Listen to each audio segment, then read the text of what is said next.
It was Nikola Tesla who captured the power of Niagara Falls with his alternating current system and made it possible to transmit electricity to all of America and the world.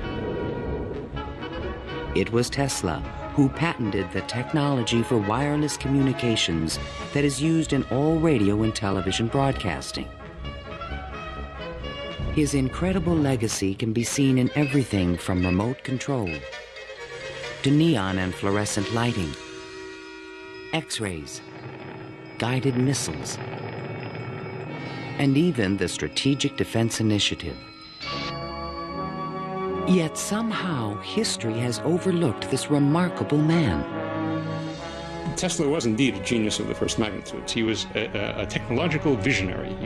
He could envision great things and make them work. He was a foreigner, an immigrant who arrived in America with only his dreams. A proud and sometimes arrogant man, he worked and locked horns with some of the most powerful people of his day. Thomas Edison, who resented his ideas. Guglielmo Marconi, who capitalized on his inventions. George Westinghouse, who created the Westinghouse Electric Company with Tesla's patents. And the great financier, J. Pierpont Morgan, who supported and then abandoned him. At the height of his career, Tesla was one of the most famous men in the world. His inventions helped America grow into a powerful industrial nation. His ideas created billion-dollar corporations. But Tesla was not a practical man. Always driven toward the next great breakthrough, he failed to protect his commercial interests. In the end, others made fortunes with his inventions, and he wound up penniless and rejected. Money does not mean to me what it does to other men. All my money has been invested in inventions to make man's life a little easier. He was a visionary genius. There aren't many of them. And he was willing to give his life to his visions. We have to evolve means for obtaining energy from stores which are forever inexhaustible. What I intend to show you now, step by step, is how I finally reached my dream.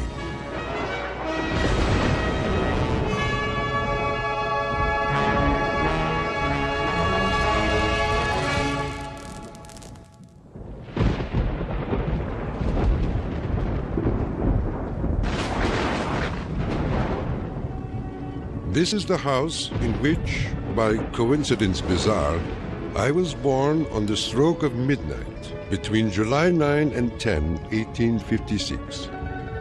A fierce electrical storm raged that night. Nikola Tesla was born of Serbian parents on the eastern edge of the Austro-Hungarian Empire, in what is today Croatia. His father, Milutin, was an Orthodox priest who expected his son to follow him in the clergy. There were only two choices for children in those days, one being to go in the army and the other being to become a priest. Tesla was not attracted by either of them, which was very distressing to his father. My father was a very erudite man. The training he gave me comprised of guessing one another's thoughts and repeating long passages of verse. My mother descended from one of the oldest Serbian families in the country. She invented and constructed all kinds of tools and devices and wove the finest designs from thread. Her fingers were nimble enough to tie 3 knots in an eyelash. Early on, Tesla began to demonstrate an extraordinary imagination. In my boyhood, I suffered from a peculiar affliction due to the appearance of images, often accompanied by strong flashes of light. I was quite unable to distinguish whether what I saw was tangible or not. To give an example, I was fascinated by a description of Niagara, and I pictured in my imagination a big wheel run by the falls. I told my uncle that one day I would go to America and carry out this scheme. Then, at the age of 17, while preparing for the seminary, Tesla contracted cholera, and the brush with death changed his life forever. In one of the spells which was thought to be my last, my father rushed into the room. "Perhaps," I said, "I may get well if you will let me study engineering." "You will go to the best technical institution in the world," he solemnly said. I came to life like another Lazarus, to the utter amazement of everyone. In 1877, at the age of 21, I traveled to Graz, Austria to begin my college education. Here, I quickly became obsessed with the science of electricity. I wanted to know more of this wonderful force. Every spark produced 1,000 echoes in my brain.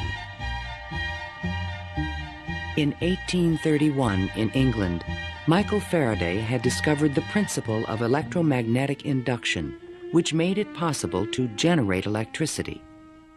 Faraday discovered that if you have an electric circuit in a changing magnetic field, it would induce an electric current to run in the wire. So this was the invention of the method of creating oscillating or AC electric currents. And it was that invention that Tesla later harnessed into the electrical system that drives our civilization. Early electric motors operated on direct current electricity, but required a system of sparking connections to induce a rotary effect in the machine. I remarked to my professor that the design of generators and motors could be greatly improved by using currents that alternated. He embarrassed me greatly in front of my classmates, saying, "Mr. Tesla will never accomplish this.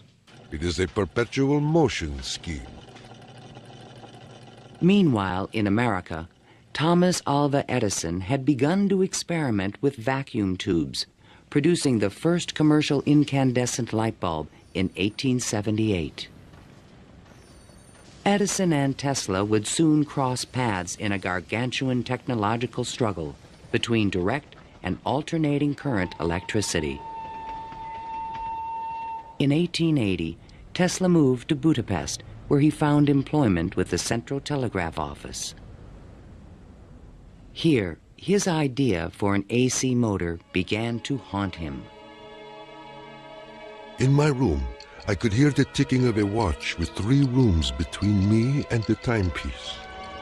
A carriage passing at a distance of a few miles fairly shook my whole body. The whistle of a distant locomotive vibrated so strongly in my ears that the pain was unbearable. To recover from these attacks, I took long walks in the city park. One afternoon, which is ever present in my recollection, the sun was just setting and reminded me of Goethe's glorious passage. The glow retreats. Done is the day of toil. Upon its track to follow soaring. As I uttered these inspiring words, the idea came to me like a lightning flash. I fell to my knees and drew a diagram in the ground. Tesla perceived a whirling field of energy. He suddenly knew he could recreate this rotating field by powering the coils of a motor in different steps or phases, like the pistons of an engine. The resulting forces of magnetic attraction and repulsion would literally twist the rotor in a circle, the electrical equivalent of the wheel. And all this was accomplished with alternating currents. It would soon turn the wheels of industry around the world.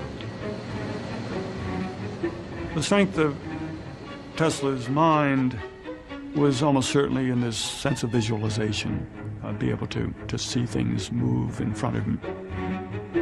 You see, it was not a perpetual motion scheme.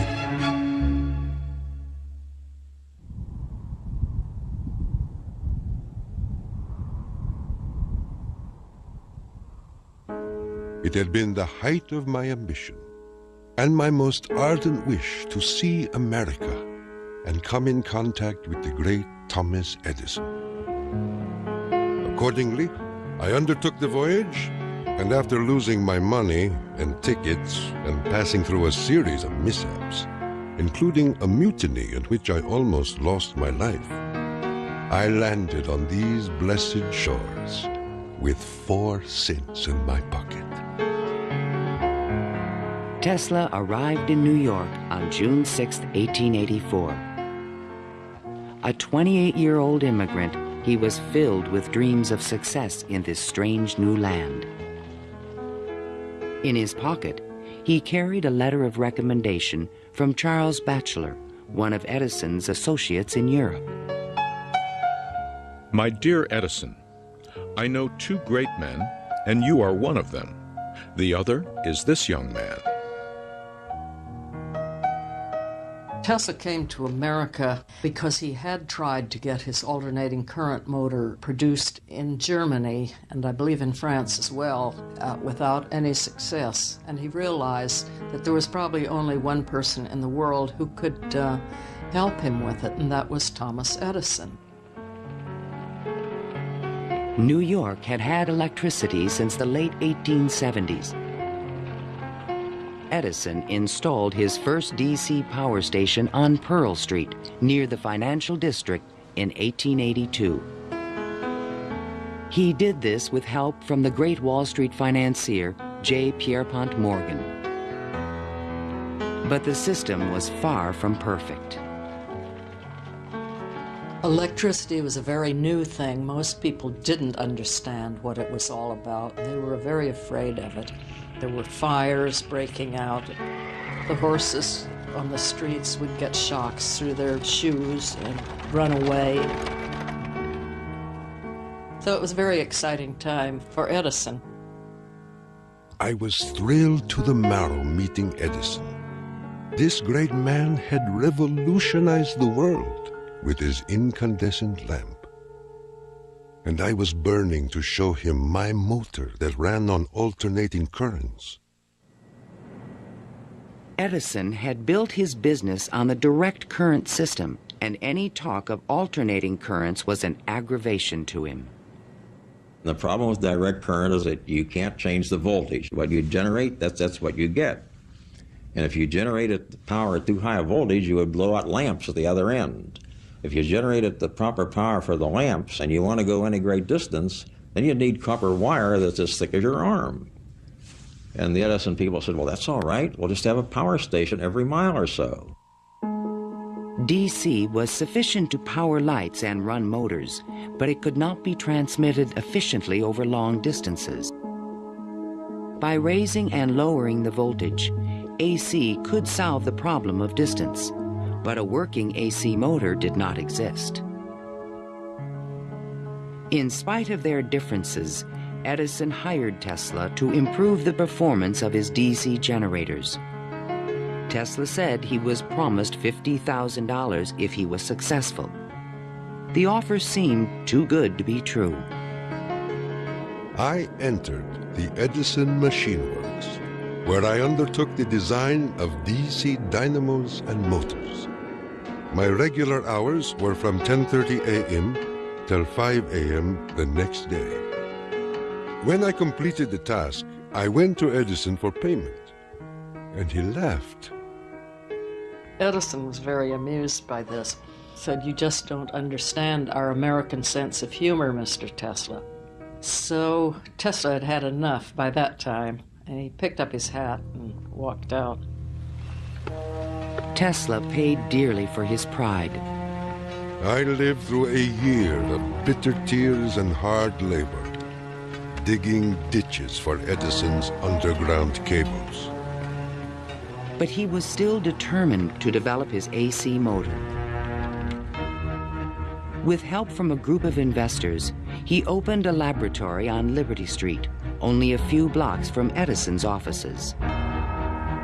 There, he began to assemble a prototype of the motor he had envisioned 7 years earlier. Along with it, he developed all the components of the system of AC power generation and transmission still used today. In May of 1888, Tesla was ready to unveil his motor to the world. The subject which I now have the pleasure of bringing to your notice is a novel motor which I am confident will at once establish the superior adaptability of alternating currents.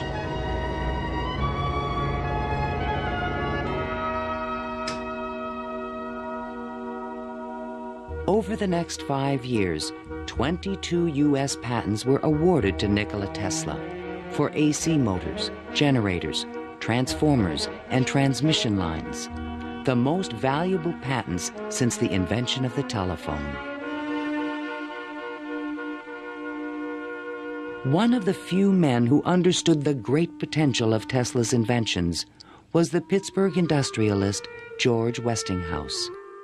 He visited Tesla's laboratory, and on the spot, he offered to purchase all the patents dealing with the alternating current system for $1 million.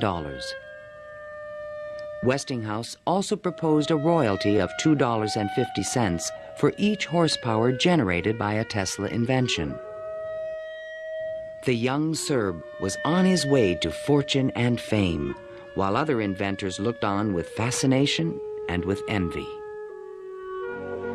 In all my troubles, I did not neglect to become a real American citizen, making me a proud and happy man.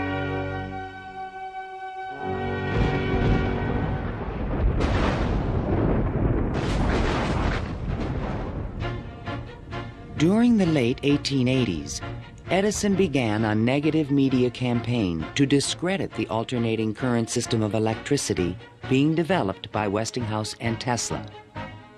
It became known as the War of the Currents. My personal desire would be to prohibit entirely the use of alternating currents. They are as unnecessary as they are dangerous. Edison employees demonstrated the dangers of alternating current by electrocuting animals in public demonstrations. Just as certain as death, Westinghouse will kill a customer within 6 months after he puts in a system of any size. None of his plans worry me in the least.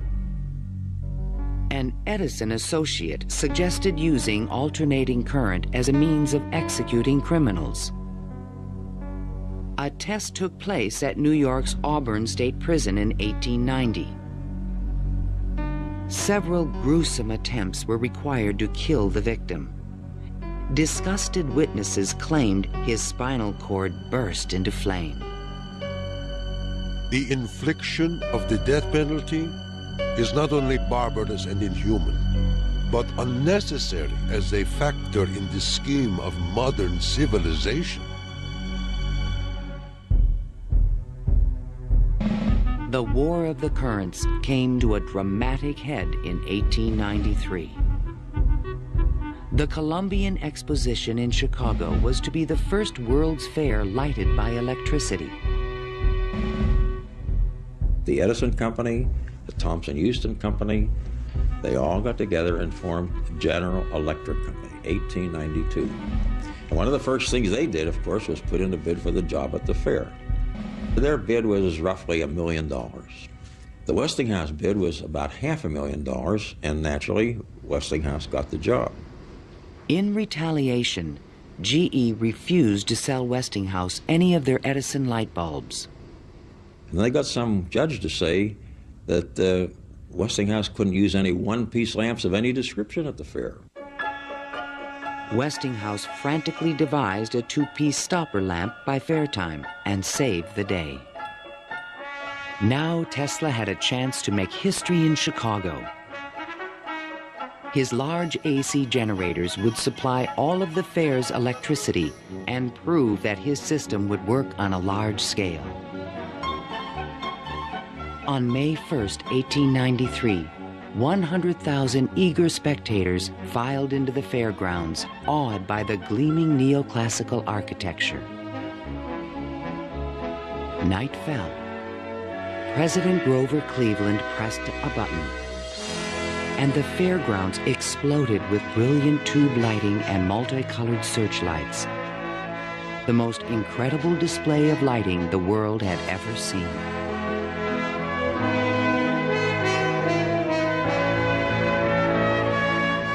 In the Great Hall of Electricity, the public could see that the Tesla Westinghouse system made it all possible. To overcome the impression that AC was dangerous, Tesla put on remarkable demonstrations. He created a device called the Egg of Columbus to show the rotating magnetic field created by his AC motor. In his room, he had cork-soled shoes on and a tuxedo and white tie and a top hat, and he would put his hand on a terminal which would flash electricity through his body, creating a great shower as his whole body was encompassed in flame. And people were quite impressed by this, to say the least. The Chicago Exposition left an indelible impression on the American imagination. This was the gleaming new city of the future, and it was powered by the inventions of Nikola Tesla.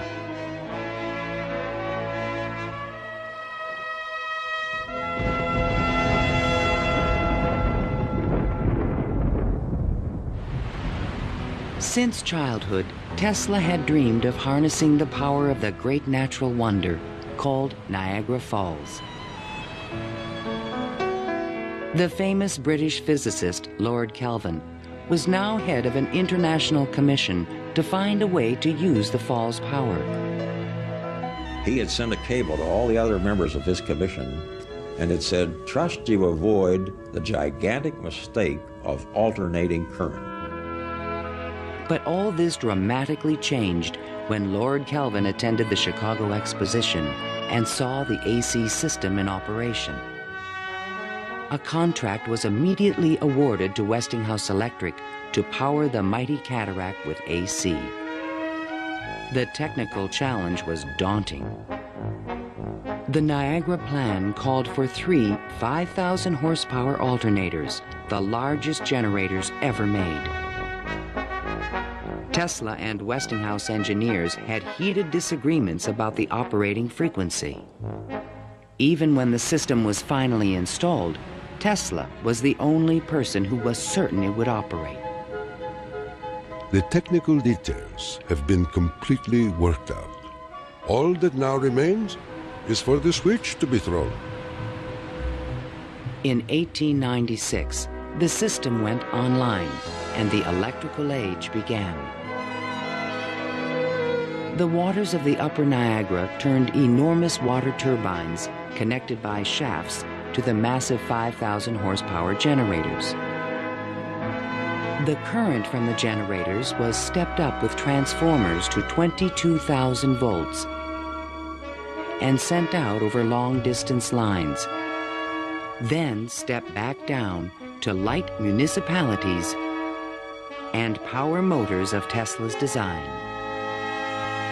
The Niagara Falls Gazette proclaimed, "This morning, the streetcars of the city are moving by falls power. Hereafter, the falls must work to earn their living." Imagine my surprise when 30 years later I saw my boyhood plan carried out at Niagara and wondered at the unfathomable mystery of the mind.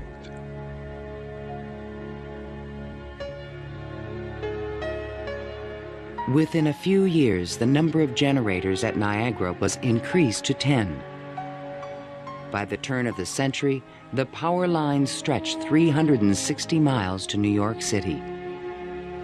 The War of the Currents was over, and Tesla was the winner. By the time Tesla effectively arrives on the scene with his motor, Edison is out of the business.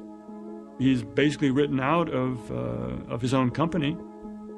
This was something Edison would not soon forget. In spite of the success of AC, Westinghouse had overextended his company's resources, leading to severe financial difficulties. In order to save the company, Tesla said that he tore up his royalty contract for $2.50 per horsepower generated.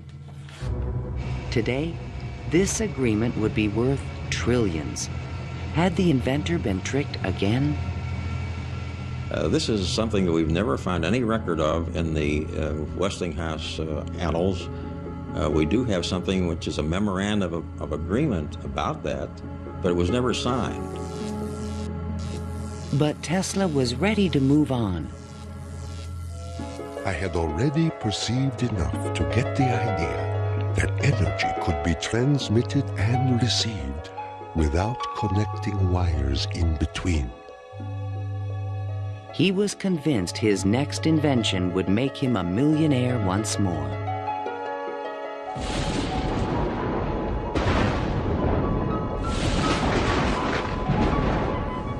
My services with Westinghouse being no longer essential, I resumed experimental work in a laboratory on Grand Street, where I began immediately the design of high-frequency machines. Following the success of Niagara, Tesla was at the height of social acclaim. Everyone wanted to know more of this mysterious foreigner who was transforming the world with his electrical inventions. So far as personal appearance goes, no one can look upon him without feeling his force. His cheekbones are high and prominent, the mark of the Slav. His eyes are blue, deeply set, and they burn like balls of fire. Franklin Chester, the Citizen. Why was he so well known and so popular? It's because the technological advances that he made were so directly related to the relief of the drudgery that people had to endure in their work lives. They could see what he did helped them personally. Every evening, Tesla showed up at Delmonico's, the most expensive restaurant in town, to be shown to his special table. He is fanatical about his dress, usually sporting a fine waistcoat, white leather gloves, and a derby hat on his head. He is meticulous about his health and drinks a glass of whiskey a day, saying it will increase his life expectancy to 150 years of age. Tesla hobnobbed with the leading politicians, millionaires, and celebrities of the era. This was the best way for independent inventors to find support for their projects. His friends were the New York elite, John Jacob Astor, William K. Vanderbilt, and the writer Mark Twain. I have just seen the drawings and description of an electrical machine lately patented by Mr. Tesla, which will revolutionize the whole electric business of the world. One of Tesla's closest friends was Robert Underwood Johnson, editor of the prestigious Century magazine. Johnson's wife was deeply in love with Tesla. My dear Nicky, do leave aside the millionaires and Fifth Avenue for some simple pleasures. From one distinguished only by a great weakness, Katherine Johnson. In fact, the world-famous inventor was also New York's most intriguing bachelor. The fact that he never married, I think, had almost nothing to do with his interest in women. It appeared that he was always very interested and was attractive to women. Many women sought his attention. The beautiful and wealthy socialite Flora Dodge, and even the famous French actress Sarah Bernhardt. But in spite of his charisma, Tesla was only interested in his inventions. He had so many phobias that he couldn't have had close relationships with women. He didn't like most of the jewelry that they wore or the perfume, and he couldn't bear to touch hair. And and in fact, he didn't like to shake hands. And so these are all things that do tend to discourage intimate relationships. The inventor even claimed that he destroyed his sexuality at the age of 40. A certain French actress kept coming to me and made it impossible for me to concentrate. It's a pity, too, for sometimes I feel so lonely.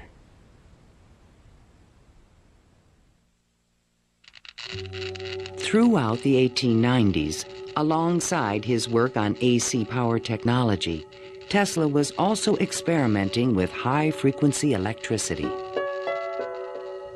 In 1873, James Clerk Maxwell in England had proven mathematically that light was electromagnetic radiation. Light was electricity, vibrating at an extremely high frequency. To explore this unknown world, Tesla invented a unique device, still known today as a Tesla coil. The Tesla coil is an instrument that can step up voltages to high voltages at high frequencies. That essentially transmits a radio signal. Tesla invited friends and potential investors to late-night demonstrations in his laboratory. In experiments, he would permit his guests to pass thousands of volts of electricity through their bodies to light a lamp or melt a wire in their hands. Mark Twain was always a willing subject. Thunder is good. Thunder is impressive, but it is lightning that does the work. Even today, it would be a little bit scary to go into Tesla's laboratory, and in those days when people didn't know anything about electricity, it must have been terrifying. With high frequencies, Tesla developed some of the first neon and fluorescent illumination. He also took the first X-ray photographs. But these discoveries quickly paled one day in 1890 when a vacuum tube illuminated in his hand without any wire connection. To me, it was the first evidence that I was transmitting energy through the air. This was the beginning of Tesla's lifelong obsession, the wireless transmission of energy.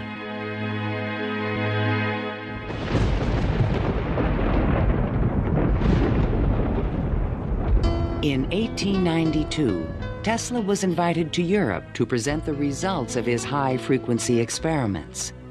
In London and Paris, he amazed scientists and engineers with lighting and electrical effects that looked more like magic than science. He also announced a remarkable new possibility. I would say a few words on a thought which fills my mind and concerns the welfare of all. I mean the transmission of intelligence and even power without the use of wires. I am becoming more convinced daily of the practicality of this scheme. The race for radio was about to begin. In 1888, the German physicist Heinrich Hertz had demonstrated that currents of high frequency emit electromagnetic waves, or radio waves, into space. But creating a practical means of wireless communication would require a quantum leap in imagination. Hertz created the first radio transmitter and the first receiver. He had showed that you could create an electrical signal in one place and detect it in another place with nothing in between. While in England, Tesla befriended Sir William Crookes, the discoverer of radiant matter. Crookes was a mystic and believed that human beings could communicate telepathically when they were attuned to high-frequency brainwaves. Tesla was skeptical, but one night in his bed he had a powerful and disturbing vision. I saw a cloud carrying angelic figures, one of whom gradually assumed the features of my mother. In that instant, a certitude, which no words can express, came upon me that my mother had died. And that was true. Tesla was convinced that he and his mother were tuned to the same frequency. His otherworldly experience would soon lead him to another revolutionary invention. On his return to New York in 1893, Tesla banished himself from social life and disappeared into his new laboratory on South Fifth Avenue.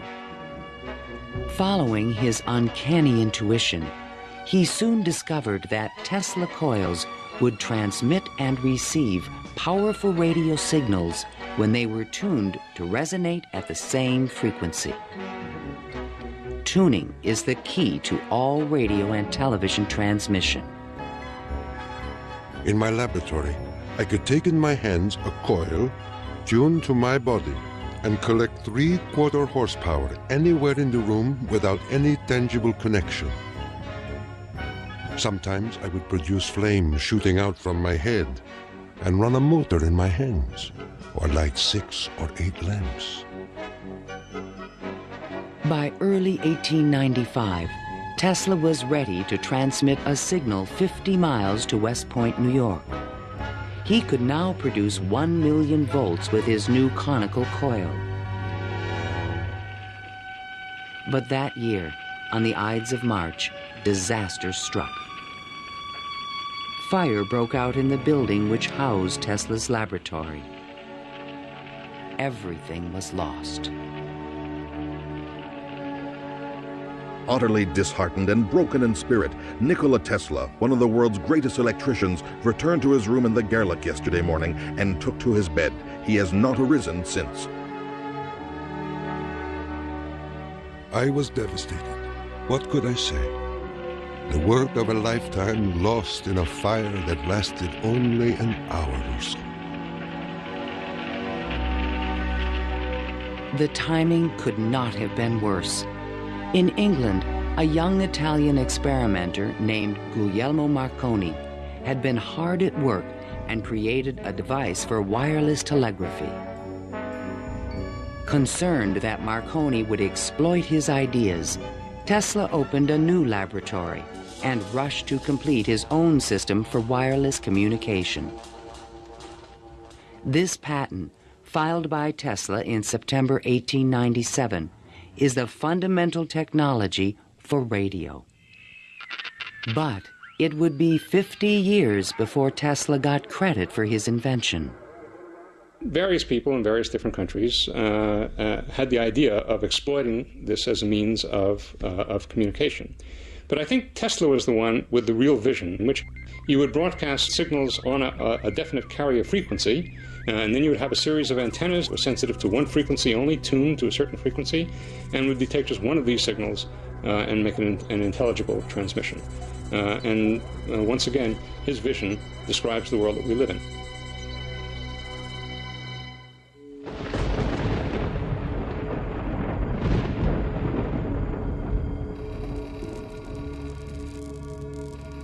I was so blue and discouraged in those days that I do not believe I could have borne up but for the regular treatments of electricity which I applied to myself. It puts into a tired body what it needs most, life force.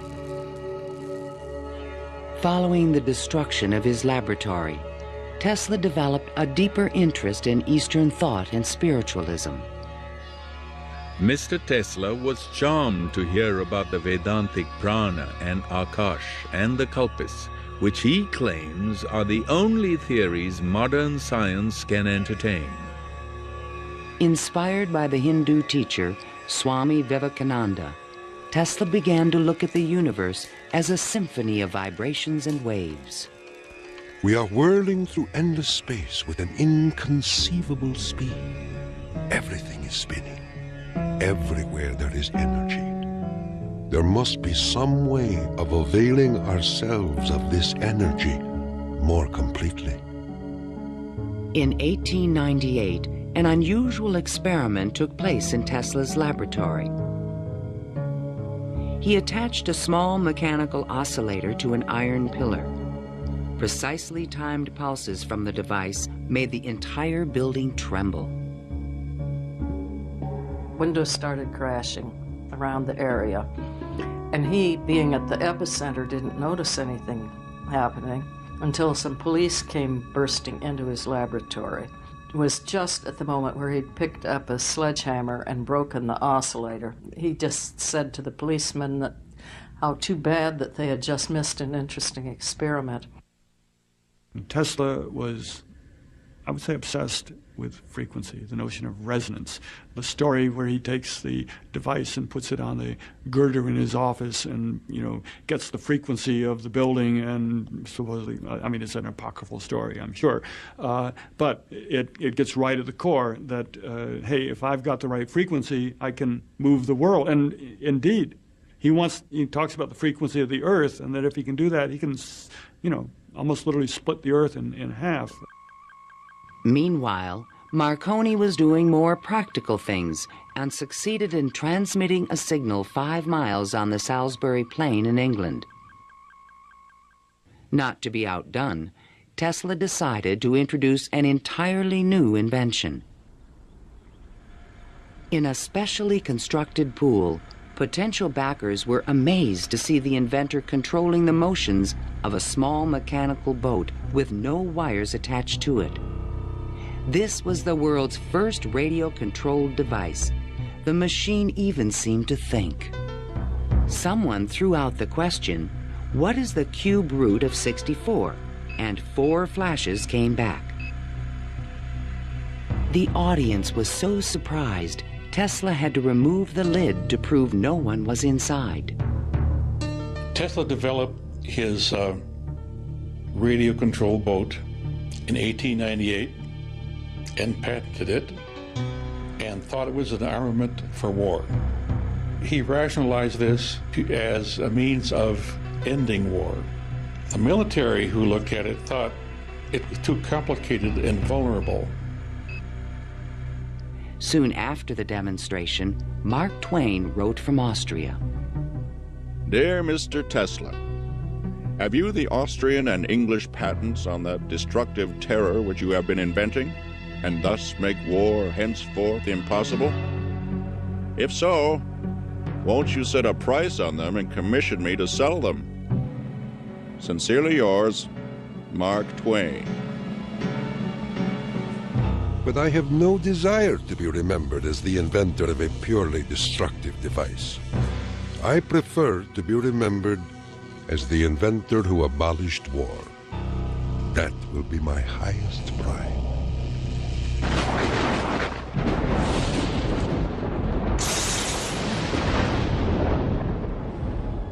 In the summer of 1899, Tesla moved to Colorado Springs, Colorado, to conduct a series of secret experiments.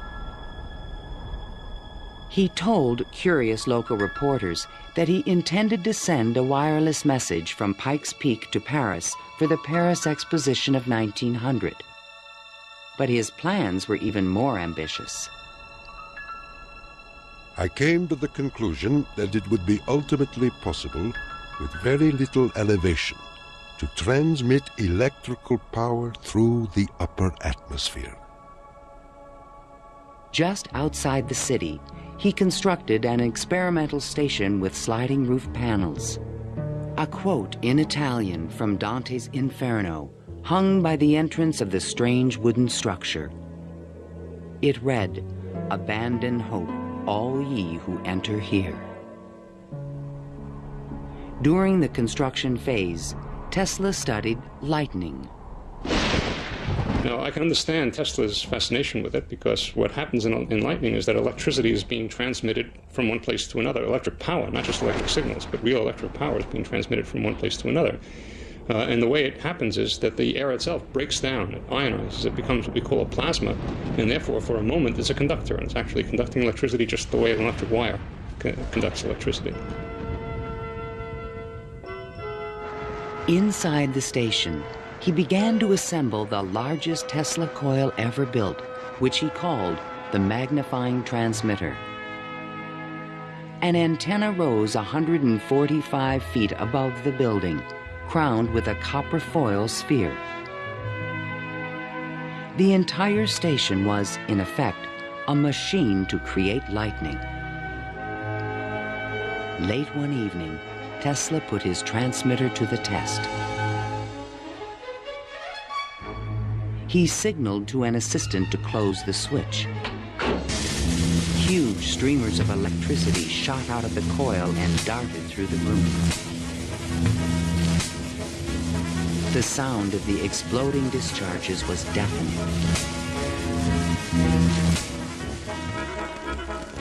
Outside, above the building, bursts of artificial lightning, more than 100 feet long, began to shoot out of the ball atop the antenna.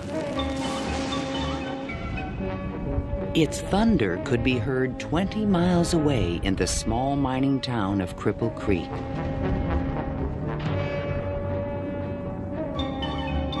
Suddenly, the lightning stopped, and the entire city of Colorado Springs was plunged into darkness. The experiment had set fire to and destroyed the local power company's generator. Residents were furious and began to fear this mysterious stranger. Undaunted, Tesla continued his wireless power experiments for 6 more months. Late one night, an unusual event took place. Tesla noticed a repeating signal being received by his apparatus. To his own amazement, he believed it was an extraterrestrial communication. In a letter to the American Red Cross, he wrote, "Brothers, we have a message from another world. It reads, 1, 2, 3. The press had a field day. If the mystical 1, 2, 3 was impulsed from Mars, as Tesla says, they certainly showed most excellent taste in choosing Colorado Springs. It is a rule in inventional science. When you're going to tell one, tell a good one.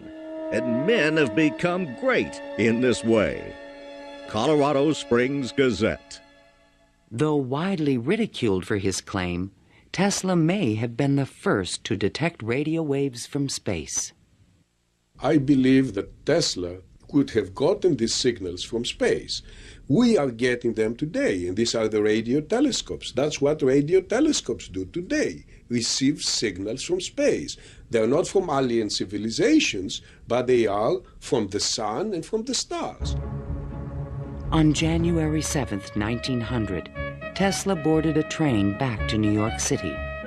Perhaps he had mastered the power of lightning, or at least that's what he believed.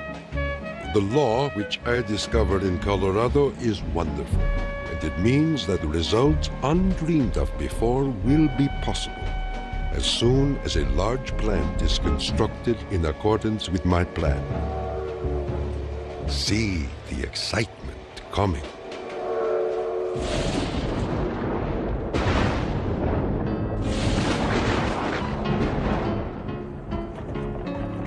When Tesla arrived home, it was a brand new century. Electricity was fueling the tremendous growth of the city. And now, there was talk in the air about the new art of wireless communication. Marconi arrived in New York in 1900 to attract investors for his new company, Marconi America. He filed a U.S. patent for a system of wireless telegraphy, but it was rejected because it was similar to Tesla's invention. It became obvious, I think, to Marconi as well as to other experimenters of the time that the Tesla system was an efficient, powerful resonator that would produce electromagnetic waves that you could work with. Confident in the future, Tesla took up residence in the Waldorf Astoria Hotel and wrote a sensational article for Century magazine. First, let us ask, what is the spring that drives all? All this energy emanates from one single center, one single source, the sun. In this detailed futuristic vision, he described a means of tapping the sun's energy with an antenna. He suggested that it would be possible to control the weather with electrical energy. He predicted that wars would soon be eliminated by machines. And to unite all nations, he proposed a global system of wireless communications. When wireless is fully applied, the Earth will be converted into a huge brain, capable of response in every one of its parts. It tells us about a vision he had for both power and communications, that he wasn't going to think small. He was going to think globally on this. And that's all very nice if it works. The idea of a global communications network was very appealing to one of the world's most powerful men, J. Pierpont Morgan. He agreed to invest $150,000 into Tesla's worldwide radio broadcast center. But the inventor's real plan was to transmit without wires industrial levels of electrical power. Tesla chose to keep this a secret from his investor. In the summer of 1900, Tesla moved to Shoreham, Long Island, and began construction of a huge tower and plant called Wardenclyffe. This Tower of Dreams was made entirely of large wood beams and rose 187 feet above the ground. The plant next to the tower was designed by the architect Stanford White and was constructed under strict secrecy. He certainly could have sent signals across the Atlantic with no trouble with a station of that magnitude. But he was still pursuing wireless power transmission. The tower would light up at night, shooting sparks, making noises. Such experiments, they alarmed the whole area. Then, on December 8, 1901, Marconi took another step forward and transmitted his famous letter S across the Atlantic. Tesla dismissed the Italian's advances. Marconi is a good fellow. Let him continue. He is using 17 of my patents. The simple fact about Marconi is that he used Tesla's system to transmit signals and claimed that these were ideas that he had developed himself. Morgan began to doubt the wisdom of his investment. Marconi's system not only worked, it was also inexpensive. And technical problems were beginning to catch up with Tesla. He went back to Morgan again, asked for more money. Morgan says, "Where's the radio transmissions across the Atlantic? How's that coming along?" Well, it wasn't coming along. Tesla was forced to tell Morgan his real plan. What I contemplate and what I can certainly accomplish, Mr. Morgan, is not a simple transmission of messages, but rather the worldwide transmission of electrical power. A single plant of but 100 horsepower can operate hundreds of millions of instruments. But Morgan was a practical businessman and had already decided to back Marconi. I have received your letter, and in reply would say that I should not feel disposed at present to make any further advances. J. Pierpont Morgan. Word spread rapidly that the investor had pulled out of Wardenclyffe, and Tesla was financially ruined. Late one night in 1903, the residents of Shoreham were astonished to see bright light emanating from the tower and an effect in the air like the aurora borealis. But in fact, Tesla could not transmit wireless power. And his major defect was he was dreaming, but he was doing very few calculations on paper. Because on paper, he could have realized that you can transmit power, but not very much power. You can transmit power to hear the radio, or for television, or for a telephone. But once you want to start turning lights in which you really need high currents, the power gets diluted because space is very large. To his dying day, Tesla believed it could be done. It is not a dream. It is a simple feat of scientific electrical engineering, only expensive. Blind, faint-hearted, doubting world.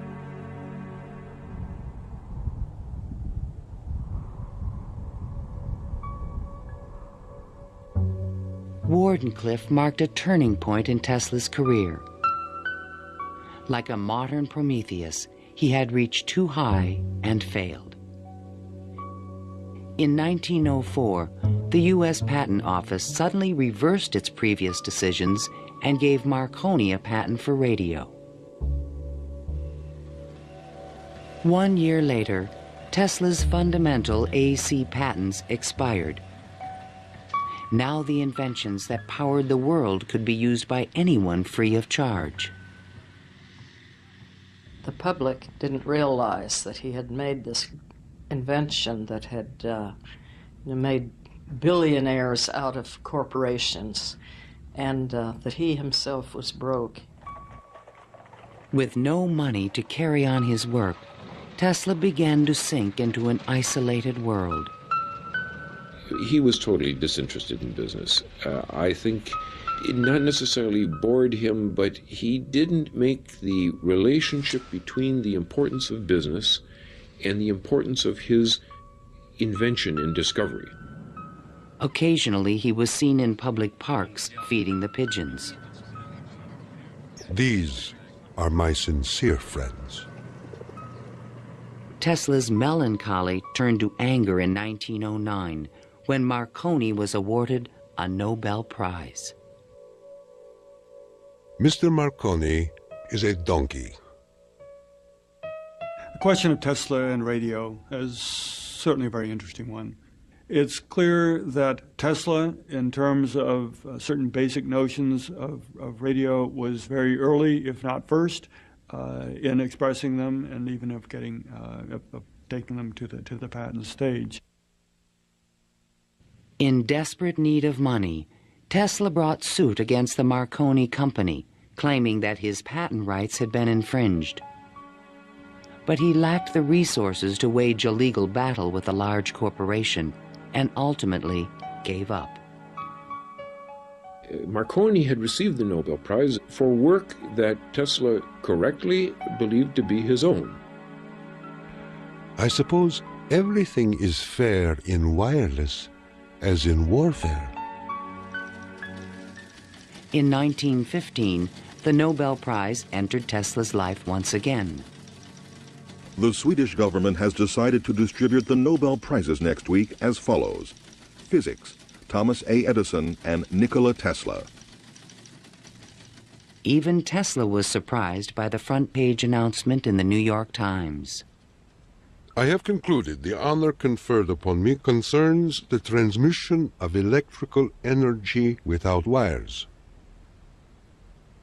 But 1 week later, the award was given to William H. Bragg of Oxford, England, for his work with X-rays and crystal structure. The embarrassing situation was never really explained. A rumor spread that Tesla had refused to share the prize with Edison. The difference that the Nobel Prize could have made in Tesla's life soon became evident. Testimony given by Nikola Tesla, the electrical inventor, in a judgment for $935 back taxes was filed yesterday. Mr. Tesla said under oath that he was penniless and had been living on credit. In an attempt to give him long overdue recognition, the American Institute of Electrical Engineers decided to award Tesla their prestigious Edison medal. But on the night of the presentation, the guest of honor was missing. and Edison was conveniently away on business. They found Tesla across the street by the New York Public Library, feeding the pigeons. Later that night, he was persuaded to accept his medal and announced that he had finally completed his invention to transmit wireless power. The energy goes to a distant place, and you will see something like the aurora borealis. To conclude, we are coming to great results. The audience thought Tesla was losing touch with reality.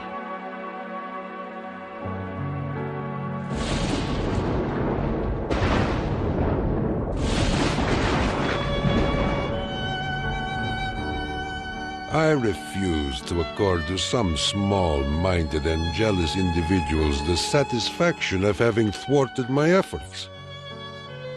These men are nothing more to me than microbes of a nasty disease.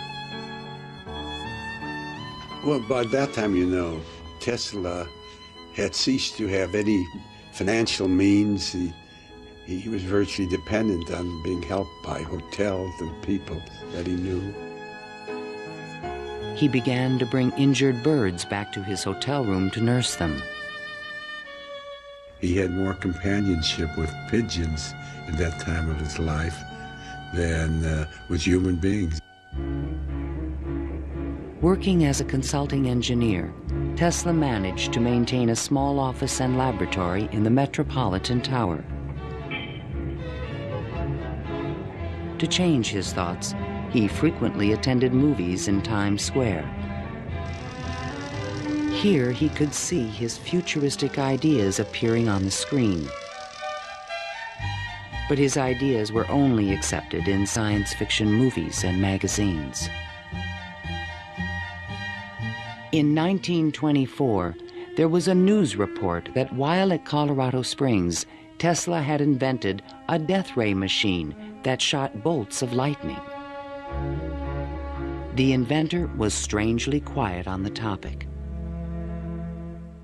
Meanwhile, a new scientific star, Albert Einstein, had captured the world's attention with his theory of relativity. Tesla continuously attacked the validity of Einstein's work. Scientists today wander through equation after equation that have no relation to reality.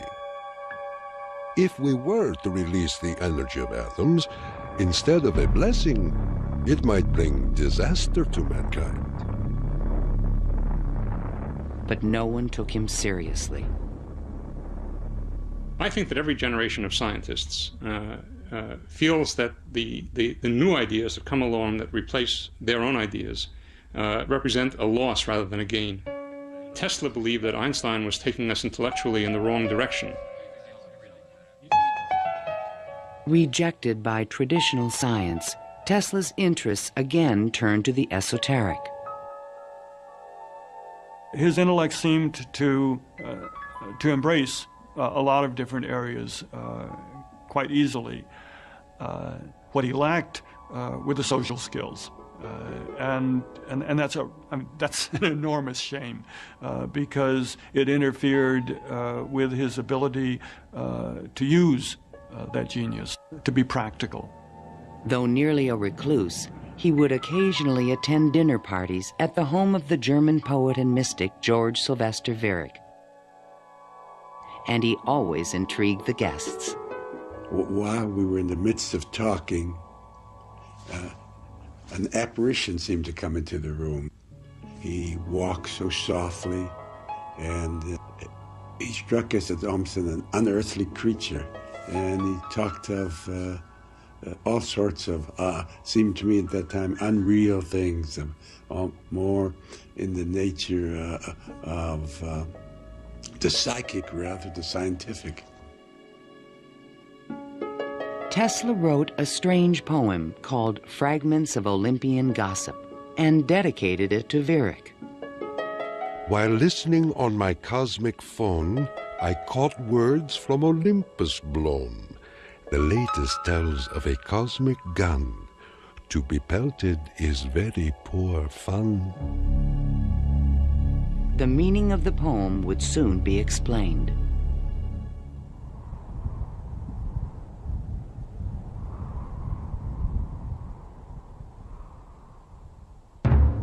I inherited from my father an ineradicable hatred of war. But war can be stopped, not by making the strong weak, but by making every nation, weak or strong, able to defend itself. Thomas Edison, America's best-known inventor, died in 1931.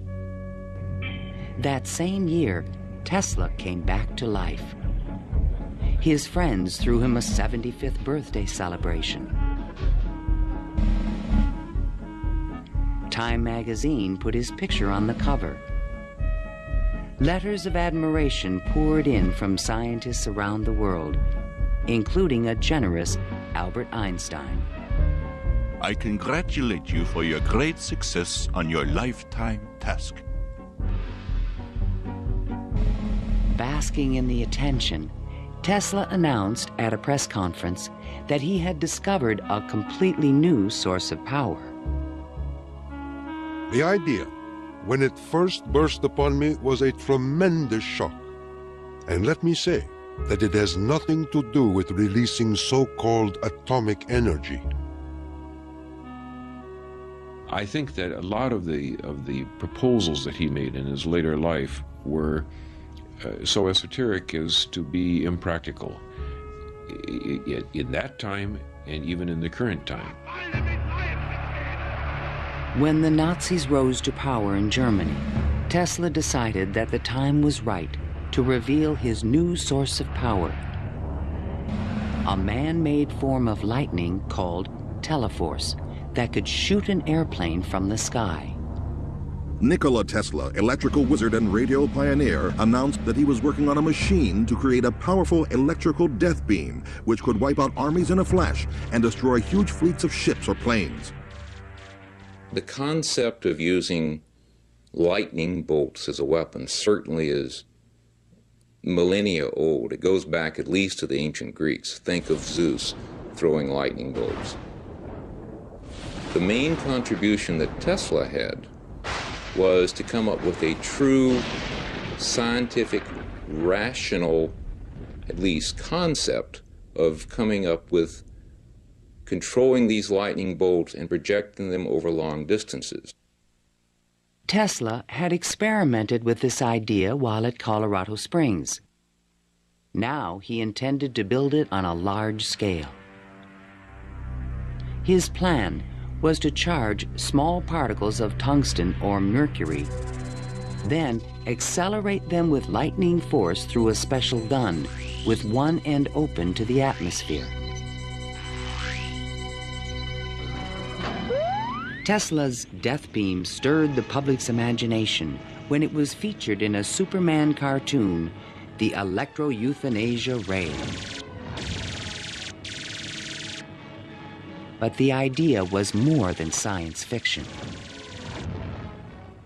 Tesla tried to sell this concept to various governments, England, the Soviet Union, and the United States, all Allied powers, and against Germany.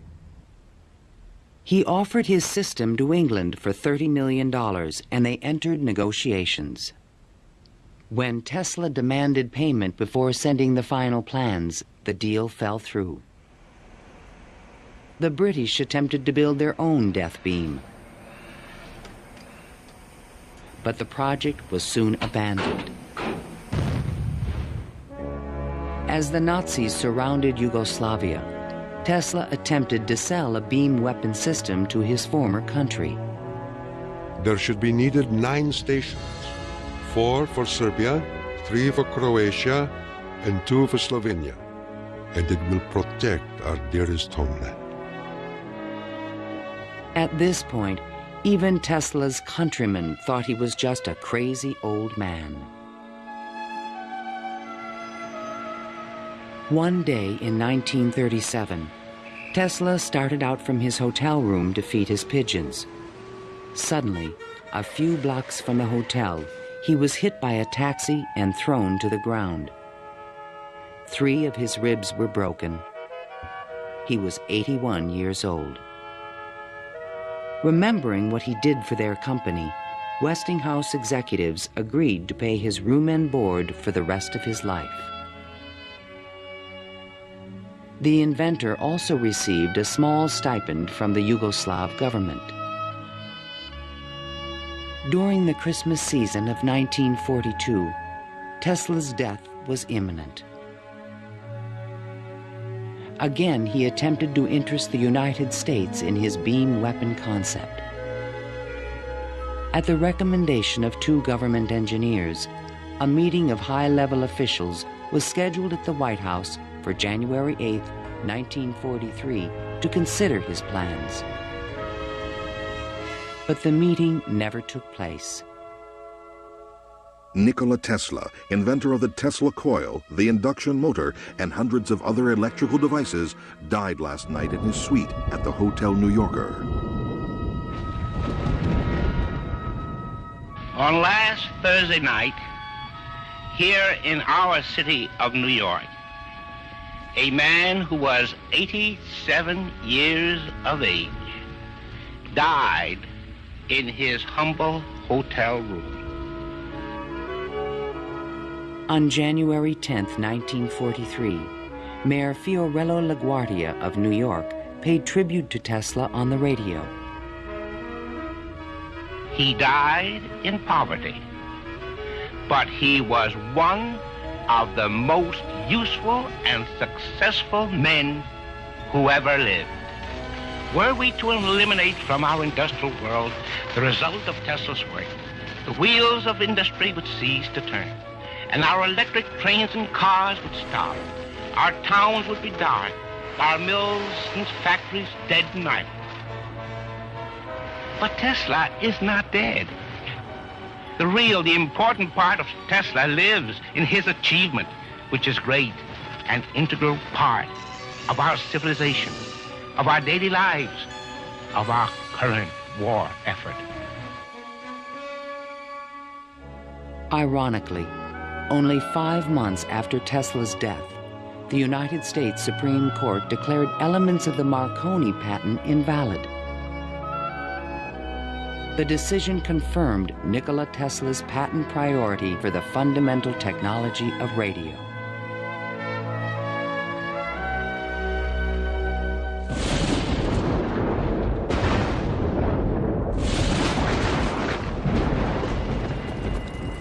Unknown subjects, equipment, experiments, and research of Nikola Tesla, deceased, espionage. Following Tesla's death, fears rapidly increased that he might have invented a powerful new weapon. FBI Special Agent in Charge, P.E. Foxworth, was called in to investigate. He had been informed that Tesla's papers were not secure. Tesla is reported to have completed and perfected his experiments in the radio transmission of electrical power, commonly referred to as the death ray. A distant relative of Tesla, named Sava Kosanovich, is taking steps to get possession of these important documents and plans. Tesla's nephew, Kosanovich, was an up-and-coming Yugoslav diplomat with suspected connections with the communists. He insisted that his uncle's effects be returned to Yugoslavia. Kosanovich had asked the locksmith to come and open the safe, thinking there might be a testament, a will, in the safe. A will was never located. And there was a lot of talk then about secret weapons and negotiations with the USSR. There was all kind of talk, you know. Shortly before his death, Tesla showed a delivery boy a box in his room that he said contained a powerful weapon. A number of people call me and ask me, did I see in the hotel room a certain kind of a box, you know? They were looking for some secret contraption that Tesla had invented. I never saw anything like that. The U.S. Office of Alien Property immediately seized all of Tesla's possessions until their ownership could be established. There's every evidence that they did look through all his papers, because the papers were not in order and certain things were missing. All his technical papers on beam weapons were secretly microfilmed by U.S. military agents. On August 6, 1945, the first atomic bomb was exploded on Hiroshima, Japan. Soon after, the bomb would be in the Soviets' hands. During this period, copies of Tesla's papers on the beam weapon were shipped to Wright Field in Dayton, Ohio. There, a top-secret research program began called Project Nick to find a defense against nuclear missile attack. Copies of some of his papers were sent to Wright-Patterson in 1945, not to my facility, not even the predecessor of my facility, but to another part of the base for analysis. And then they vanished. Nobody seems to know what happened to them. In 1952, Sava Kasanovich obtained permission from U.S. authorities to return Tesla's estate, still stored in New York, to the inventor's homeland. I personally believe that the U.S. government may have overlooked some things of value in the Tesla papers before they were released to the Yugoslav government. A Tesla museum was opened in Belgrade by Yugoslavia's president, Marshal Tito. But during the Cold War, the museum was off limits to Western scientists and scholars. Then, in 1960, Soviet Premier Khrushchev announced that the USSR had developed a powerful new weapon. There was concern in the U.S. that the Russians may have access to Tesla's missing papers on beam weapons in Belgrade and elsewhere. It's possible that these papers on the particle beam weapon were obtained by the Soviet Union, but it wasn't the only copy. In other words, I think that the United States has always had Tesla's papers on particle beam weaponry. An American beam weapon program began at Lawrence Livermore Laboratories, but engineers could not produce an effective directed energy weapon. I've always been a sort of a fan of Nikola Tesla, an admirer, and definitely he had the concept of a charged particle beam weapon back in the 1930s. I haven't a clue, to be quite honest, how he meant to actually do it. In 1978, evidence suggested that the Soviets were attempting to build a huge beam weapon near Semipalatinsk in the Ukraine.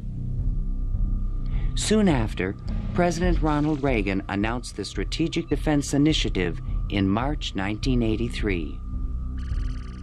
I call upon the scientific community in our country, those who gave us nuclear weapons, to turn their great talents now to the cause of mankind and world peace, to give us the means of rendering these nuclear weapons impotent and obsolete.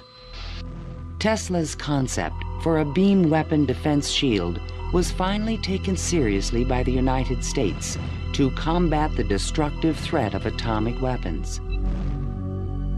In spite of circumstantial evidence, there is no direct proof that Tesla's ideas or plans were used in the Strategic Defense Initiative. And even today, after decades of investment and research, scientists still disagree on whether beam weapons are realistic. Basically, let me just make a short statement. That's all I'm really at liberty to say, is that a considerable amount of effort has taken place in the United States and in a number of other countries trying to get these things up to a real weaponizable status. Let me stop at that point. No U.S. government archive has any record of Tesla's technical papers, which were copied immediately after his death. And what has become of Tesla's great dream to transmit electrical power without wires? This is the Navy and Air Force High Frequency Active Auroral Research Program, or HARP, in Gakona, Alaska. The large antenna array is designed to beam high-energy microwaves into the ionosphere. Tesla was a genius because way before anybody knew or even understood the physics of the Earth and what we call today the ionosphere, which is a layer of ionized particles about 80 kilometers above the Earth, he conceived it. And he tried to use it to produce a variety of new concepts. The Harp Project evolved from a patent filed in 1987, in which Tesla's work is referenced. It proposed using the ionosphere like an enormous electrical circuit to transmit power around the planet. It even described a means of changing the weather by superheating portions of the upper atmosphere with microwave energy. Tesla proposed that it might be possible to modify the weather by using radio waves. I believe that this is impossible. Ionospheric modification is still in its early experimental stages, but microwave technology has already made it possible to transmit wireless power with the use of satellites. We go to Alaska, and in Alaska there is natural gas. In order to send it somewhere, you have to create a pipeline. That's very expensive. So we said, all right, let's go into Alaska, create microwaves from the natural gas, send them to a satellite at a particular geosynchronous orbit, put a reflector there, and send it to Japan. And in Japan now, you get the antenna, which transforms these microwaves into 60 hertz, and you get electricity. So you make essentially Tesla's dream. The scientific man does not aim at an immediate result. He does not expect that his advanced ideas will be readily taken up. His work is like that of the planter for the future. His duty is to lay the foundation for those who are to come and point the way. He was special. I mean, he was unique. He was unusual in all sorts of ways. And if we are to understand our own creativity, our own ability to invent, there's an awful lot to be learned by studying the way in which he created. The day when we shall know exactly what electricity is will chronicle an event probably greater, more important than any other recorded in the history of the human race. Then it will be a mere question of time when men will succeed in attaching their machinery to the very real work of nature. See the excitement coming.